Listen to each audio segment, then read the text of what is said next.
देश के 12 राज्यों और केंद्र शासित प्रदेशों में चल रही एसआईआर यानी स्पेशल इंटेंसिव रिवीजन प्रक्रिया के खिलाफ सुप्रीम कोर्ट में दायर की गई याचिका पर गुरुवार को जबरदस्त बहस हुई।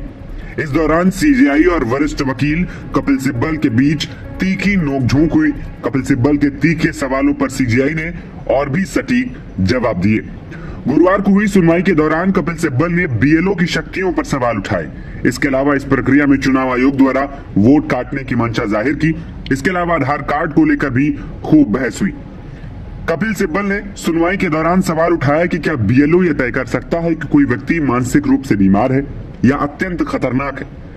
आपने एक स्कूल टीचर को बीएलओ बनाकर इतनी ताकत दे दी है कि वो नागरिकता तय कर रहा है।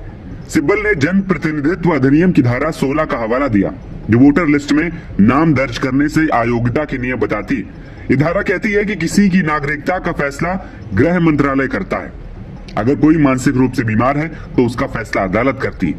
आप बीएलओ को ये सब तय करने के लिए कैसे कह सकते हैं? उन्होंने कहा कि एसआईआर में लगाए गए नियम विदेशी अधिनियम जैसे हैं। यहाँ व्यक्ति पर ही ये प्रेशर होता है कि वो साबित करे कि वो विदेशी नहीं है। सिब्बल ने इस दौरान कहा 2003 की वोटर लिस्ट देखने के लिए कहा जा रहा है। अगर मेरे पिता ने 2003 में वोट ही नहीं दिया या उससे पहले ही उनकी मृत्यु हो गई तो मैं इसे कैसे साबित कर पाऊंगा। इस पर सीजेआई सूर्यकांत ने गजब का जवाब दिया। सिब्बल के सवाल पर सीजेआई सूर्यकांत ने कहा कि अगर आपके पिता का नाम 2003 की वोटर लिस्ट में नहीं है और आपने भी इस पर ध्यान नहीं दिया तो शायद आपने अवसर खो दिया। फर्क सिर्फ इतना है कि यदि माता पिता का नाम 2003 की सूची में नहीं है तो फिर स्थिति अलग होगी। सीजेआई की इस टिप्पणी को कोर्ट रूम में मौजूद कई लोगों ने एक संकेत के रूप में देखा कि परिवार की नागरिकता का ऐतिहासिक रिकॉर्ड मतदाता सूचियों में न होना व्यक्ति की जिम्मेदारी को कम नहीं करता। हालांकि अदालत ने यह भी स्पष्ट किया कि ऐसे मामलों में प्रक्रिया न्याय संगत और पारदर्शी होनी चाहिए। बेंच ने गुरुवार को अपनी पुरानी स्थिति फिर से दोहराई।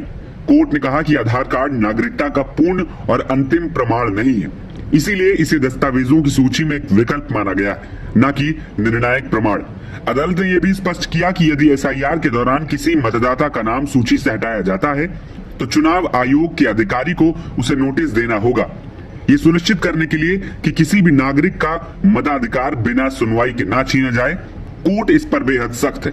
इसके अलावा सीनियर एडवोकेट अभिषेक मनु सिंघवी ने भी chief justice of India justice Suryakant से कह दिया कि एसआईआर कोई आम प्रक्रिया नहीं बल्कि ये मासिफिकेशन इन मासेस एक्सरसाइज यानी कि बड़े पैमाने पर चलाया जा रहा सामूहिक अभियान है। ये सिर्फ फोटो वेरिफिकेशन नहीं बल्कि नागरिकता की जांच जैसा बन चुका है। चुनाव आयोग के पास ऐसा करने का कोई कानूनी अधिकार नहीं। सीजेआई जस्टिस सूर्यकांत और जस्टिस जयमाल्या बागची की पीठ ने जवाब देते हुए कहा कि पीठ ने संकेत दिया है कि मतदाता सूचियों की शुद्धता सुनिश्चित करना आयोग का मूल दायित्व है और एसआईआर उसी का विस्तारित रूप है। सुनवाई के दौरान सीजेआई की अध्यक्षता वाली बेंच ने साफ कहा कि यह तर्क है कि एसआईआर देश में पहली बार कभी नहीं हुआ, इसकी वैधता की जांच का आधार नहीं हो सकता। गुरुवार की सुनवाई के बाद अदालत ने कहा कि वो पूरे मामले की विस्तृत सुनवाई अब 2 दिसंबर को आगे करेगी।